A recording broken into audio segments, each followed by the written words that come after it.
Recently মই ইউটিউবত কিবা এটা সাৰ্চ কৰি আছিলো আৰু সাৰ্চ কৰি থকাৰ সময়তে মই ইউটিউবত এটা চেনেলৰ সন্ধান পালো যিয়ে নেকি মানুহৰ মৃত্যুৰ ভৱিষ্যবাণী কৰিব পাৰে। হয়, আপোনালোকে ঠিকেই শুনিছে। এই চেনেলটোত পোষ্ট কৰা ভিডিঅ'বোৰত মৃত্যু হ'ব লগা ব্যক্তিসকলৰ একজেক্ট ডেটটো আপলোড কৰা হৈছে। এই চেনেলটোত 100টাৰো অধিক ভিডিঅ' ইতিমধ্যে পোষ্ট কৰা হৈছে। এই ভিডিঅ'বোৰত কোনো ধৰণৰ মানুহৰ ভইচ নাই। এই ভিডিঅ'সমূহত কেৱল এটা চকুৰ এনিমেশ্যন ওলাই আহে আৰু চকুটোৰ মাজত ভৱিষ্যতে মৃত্যু হ'ব লগা ব্যক্তিজনৰ নাম আৰু মৃত্যুৰ তাৰিখটো ওলাই আহে। আটাইতকৈ ইম্পৰ্টেণ্ট আৰু ভয় লগা কথা এইটো যে এই চেনেলটোৰ বেছিভাগ ভিডিঅ' 2017 চনত পোষ্ট কৰা হৈছে আৰু 2017 চনত এই চেনেলটোৱে যিবিলাক মানুহৰ মৃত্যুৰ ভৱিষ্যবাণী কৰিছিল সেইবোৰৰ সঁচাকৈয়ে মৃত্যু হৈছিল, সেই একজেক্ট তাৰিখটোতে যিটো ভিডিঅ'ত শ্ব' কৰা হৈছিল। মই যিটো ইউটিউব চেনেলৰ কথা কৈ আছোঁ সেই ইউটিউব চেনেলটোৰ নাম হৈছে 2020 ভিজন। বিভিন্ন ফেমাছ চেলিব্ৰিটিজ যেনে কবি ব্ৰায়েণ্ট, চেডউইক বচমেন, ইৰফান খান, ঋষি কাপুৰ আদি সকলোবোৰেই ভিন ভিন কাৰণত পৃথিৱীৰ বিভিন্ন প্ৰান্তত 2020 চনত মৃত্যুক সাৱটি ল'বলগীয়া হৈছিল। কিন্তু এই সকলোবোৰ চেলিব্ৰিটিৰ মৃত্যুৰ তাৰিখবোৰ সেই চেনেলটোত 3 বছৰ আগতেই পোষ্ট কৰা হৈছিল। মই প্ৰথম অৱস্থাত এই ভিডিঅ'বোৰত দেখুওৱা মানুহৰ মৃত্যুৰ তাৰিখবোৰ মিছা বুলি ভাবি লৈছিলোঁ।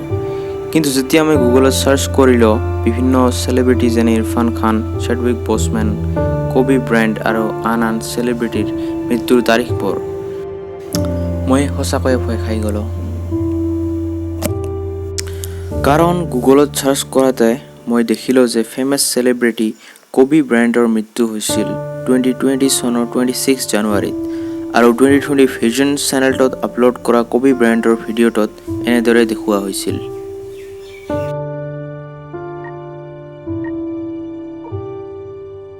ঠিক একেদৰে চেডউইক বচমেনৰ মৃত্যু হৈছিল 2020 চনৰ 28 আগষ্টত আৰু 2020 ভিজনত আপলোড কৰা চেডউইক বচমেনৰ ভিডিঅ'টোত এনেদৰে দেখুওৱা হৈছিল।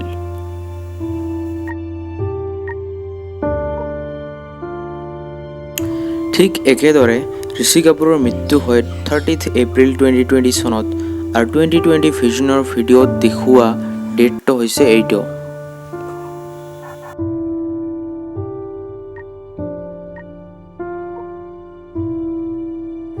একেদৰে ইৰফান খানৰ ক্ষেত্ৰতো একে।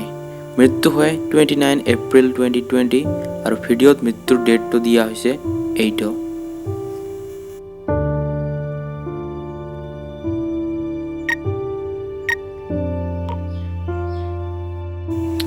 এই চেনেলটোত এনে বহুতো চেলিব্ৰিটিৰ মৃত্যুৰ ভৱিষ্যবাণী কৰি থোৱা আছে যিবোৰ নেকি সঁচা হৈছে।